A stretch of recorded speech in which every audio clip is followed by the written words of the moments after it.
Just explain everyone what brings you to the Oscars tonight. We're here for poor things. That's why we want to look. We've got these cool outfits. A bunch of us are wearing these Artists for Ceasefire pins. We're calling for Yeah, immediate. tell me about the pin. Yeah, we're calling for immediate, permanent ceasefire in Gaza. We're calling for peace and justice, lasting justice for the people. All right, so here's the first part, okay? Immediate. He wants the ceasefires to be what? Immediate and lasting. We're calling Okay, for Yeah, immediate. tell me about the pin. Yeah, we're calling for immediate, permanent ceasefire in Gaza. Okay, so I want permanent ceasefire as well, but for it to be permanent, it cannot be immediate, right? Because if we get immediate ceasefire, we're not going to get permanent ceasefire. We're going to be back here all over again. You guys know this. You guys know the drill, right? You guys understand what I'm saying because we have been discussing this on this channel multiple times. If the IDF fails to crush Hamas in a way for it not to be able to regain control over Gaza again, more civilians will die. Do you understand this? Because we would have to do this again, all over again, and more civilians will die. So I want ceasefire. I want a lasting ceasefire. But for that lasting ceasefire to happen, you need to finish this war. You cannot have ceasefire right now. Do you understand? Okay, just look at the calculation here, right? At the beginning of the war, every time you go into Gaza, you need to start with aerial bombardment. And the initial aerial, every zone also that you want to go into, you need to have aerial bombardment. Well, I will respond to that soon after I make this point. Before you send in soldiers, it is irresponsible for any military to send in its soldiers into an area without initial air support. You're basically, if you do that, you're sending in your soldiers to be slaughtered. If you do that, then no soldier will trust the country, its military, for them to serve there. You're doing a disservice to your own soldiers, people who are risking their lives for their country. Unfortunately, aerial bombardment have huge civilian casualties, especially in a place where we have such high population density and in a place where Hamas is using civilians as human shields. So if you look at this war, especially because the aerial bombardment at the beginning of the war was a lot heavier before you send in the soldiers, the main number of civilian casualties was at the beginning of the war. Now we still have high numbers of civilian casualties, but is much lower compared to the beginning. The objective of this war should have been, and I think should be right now, to remove Hamas's ability to rule over Gaza. Not to completely destroy Hamas, because that is not achievable. Hamas is an ideology, and I think that ideology is now growing as a result of this war even more, not just in Gaza, but worldwide. But the actual objective that is achievable is to make sure that Hamas, even though it still will exist, will not be able to control or rule over Gaza. If you do not do that, all of this casualties, all of the cost of this war would have been for none, and then Hamas will regain control over Gaza, and at some point in the future, you have to start this war again with the heavy cost at the beginning. Now that the cost per day has been lowered when it comes to civilian casualties, make sure you finish this objective so you don't have to do this again. So if you want ceasefire, you have to ask, if you want permanent and lasting ceasefire, you have to beg the IDF not to leave Gaza right now. You have to be like, are you freaking insane? Do you want another 30,000 people to die at some point in the future? Now that this many people have died, make sure you finish the freaking job before you leave. Are you insane? All of this would have been for nothing. I want peace and justice. I want peace and justice for the people of Palestine. and for the people of Israel. Do you only want peace for the people of Palestine? Because I want peace for both sides. Maybe mention the other side as well. Why is this one-sided? If you want peace for both sides, if you want peace for the people of Palestine, make sure you free Palestine from Hamas. The only way that you could get peace for the people of Palestine is to remove the ability of Hamas to rule over them. Make sure you completely remove their ability to start a war like this again. Who's responsible for starting this war? Who's responsible for all these casualties? It's Hamas. So make sure you identify how we get that peace for the people of Palestine. Justice, lasting justice for the people of Palestine.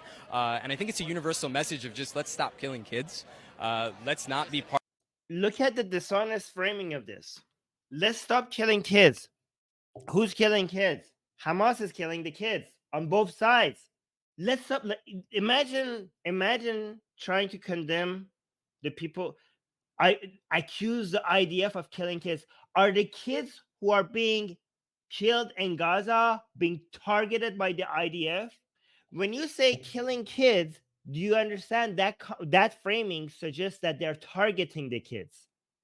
If you come attack my family and you have a baby in your hand and you're shooting my members of my family and you have a baby in your hand just so that you could deter me from trying to defend my family, and at some point I see like, okay, you're killing too many members, like my family is at danger, and I take the shot and the baby dies as well. Did I kill that baby? Did I kill that baby? Be honest with me. If you come to kill my family and you're holding a baby to deter me from defending my family, and at some point I decide like, you know what, I have to defend my family. I can't deal with this, and I take the shot, and both of you die. You die and the baby die. Did I kill the baby? When you say, when I take the shot and that baby dies, and you go ahead, because technically, in effect, you could say yes, I did. But what is people's understanding when you say like Armin is a baby killer? If you say Armin is a baby killer, is that does not come with the understanding that I targeted the baby? Is that not the understanding? Like, how naive, how shallow is your understanding of this conflict? Or like, oh well, children are dying, and who's dropping the bombs? It's IDF. Oh, they're killing children. Like, imagine the dishonest framing of what's happening here. Technically, in every war, children will die. If your understanding of what is just and what is fair is that whatever you do, if as a result kids will die, then you're at fault. If that's what your understanding, if that's your understanding of what we should or should not do, then no country on this planet will be able to defend itself. Then we should just be basically dismantle every single military because they're useless. Every country, if they're attacked, if once they respond, children will die. If children dying makes this war unjust, then we have theoretically and effectively we have no just wars. There is no way for any country to defend itself. As soon as you respond, especially in this case when we have human shields, but even in cases where there is no human shields, even in cases where we don't have such high population density, and even in cases where half the population of a place is not children, imagine how everything is working against Israel. Everything is working. This is such a perfect situation for everything for the propaganda machine to be able to work against Israel. High population density, check. Half the population is children, check. Your enemy is using them as human shield, check. But even when you don't have these three things, other countries, when they defend themselves, children die. But you don't tell them not to defend themselves. Why do you say that here? Even though when IDF is defending itself, is defending Israel, they're doing more than every other country on the planet. Show me a military of a country that sends out notice to the place that is attacking for people to leave in the way Israel does, dropping leaflets to warn people with maps, even considering the people who cannot read and write to draw images to show them where to go, having people who speak the language to call the houses to follow up if they have left, to send in soldiers when Hamas is blocking Palestinians to leave, for them not to leave the bombardment area, to send in your own soldiers to unblock the area, to do the knock explosions that they do on top of the roof of every building so that the people in the building could leave. All of these things. Which other country? The standards that we have for Israel to reduce civilian casualties is higher than any other country. So the high number of civilian casualties that we have is not because Israel is trying to keep the civilian casualty high. It's because Hamas is trying to keep the civilian casualty high. Israel is doing everything more than it is expected from any other country to try to reduce the civilian casualties. If we want even more, if you raise the standards to more than what even Israel is doing, because no other country we expect this high of a standard. If you're like, okay, no, you should do even more than this, then this standard, this is dangerous for all countries. Because now every other country that wants to defend itself, we have set a precedent that this should be the standard that you have to reduce civilian casualties. Then we're saying globally, we're setting a standard that is impossible to meet. So globally, we're setting a standard that no country can defend itself against attacks. So guys, you have to do a cost-benefit analysis. We want lower civilian casualties, but the international world order that we have right now is based on a voluntarily opting into this international standards and orders. If we have such high standards that countries will opt out, then we will lose this international order. One of the most fundamental values and principles that this entire order is based upon is the border integrity of every country. We cannot set a standard for countries' ability to defend themselves that will make them opt out of this international order, that will make it impossible for every country to defend itself. So that's why I keep saying defending Israel's ability to defend itself here, it's not for the sake of Israel, it's for the sake of this planet, it's for the sake of the world.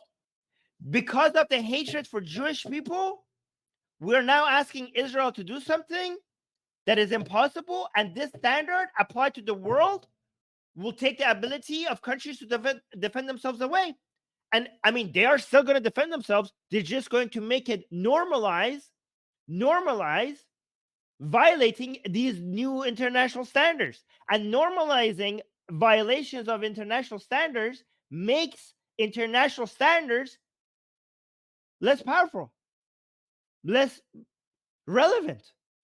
And that's dangerous for everyone, including you, even if you hate Israel. You have no idea how you're hurting the planet that I think you also live on.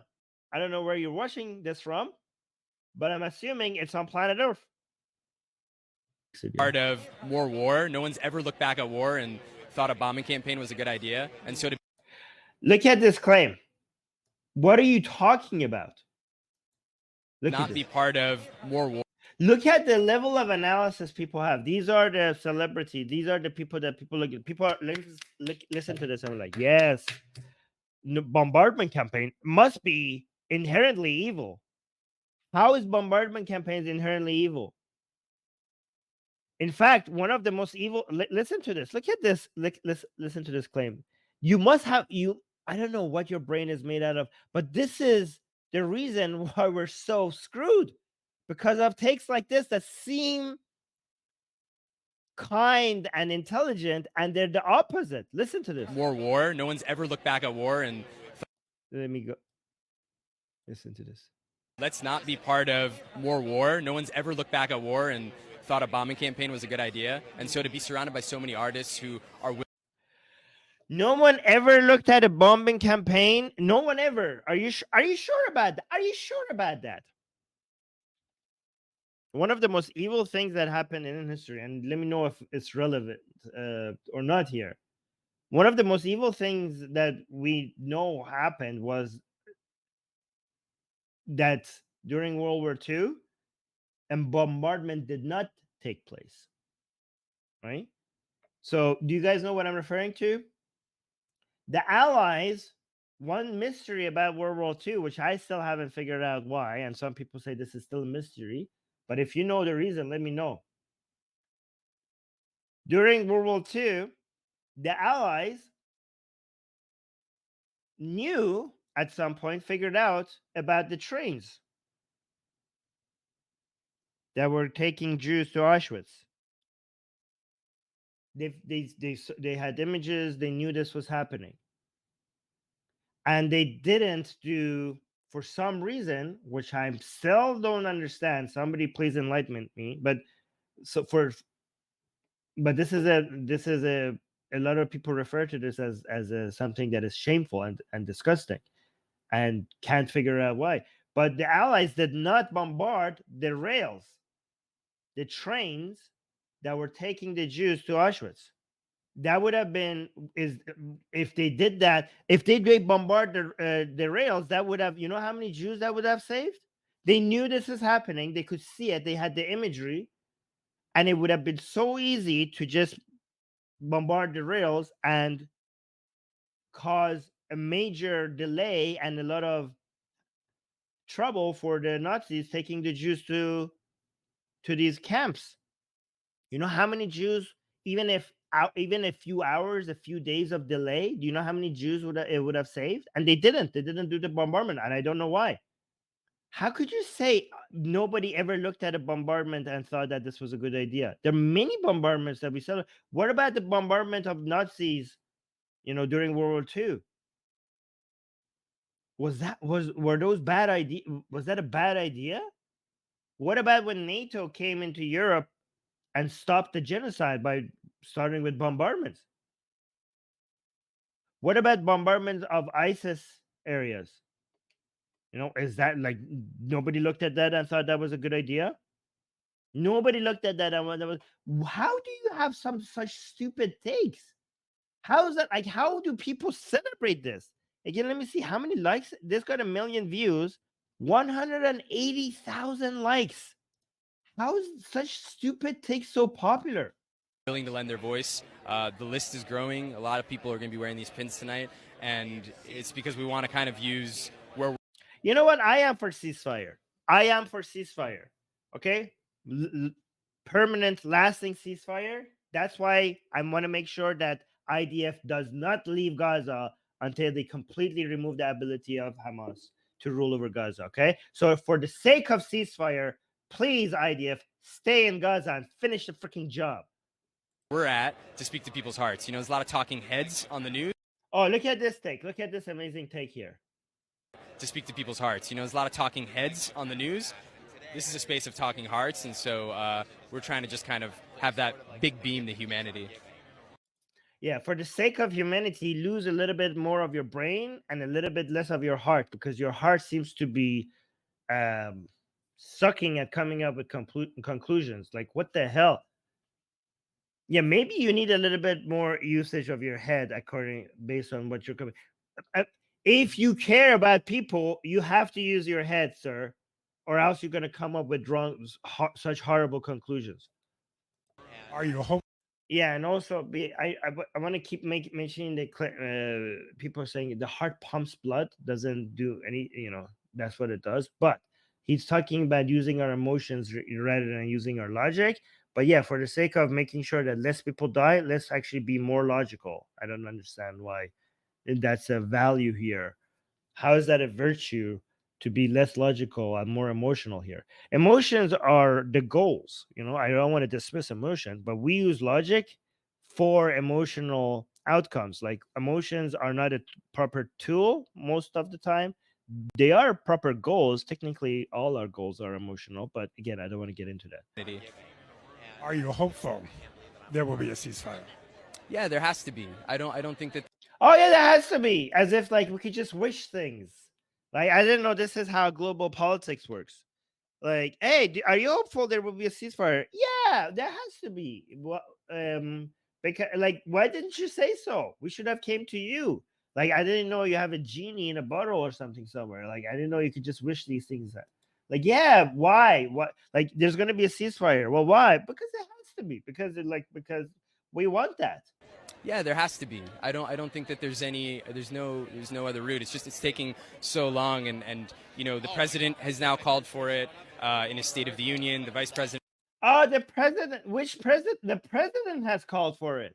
The president of let me check my notes. Of a country that is not Israel. Oh, okay.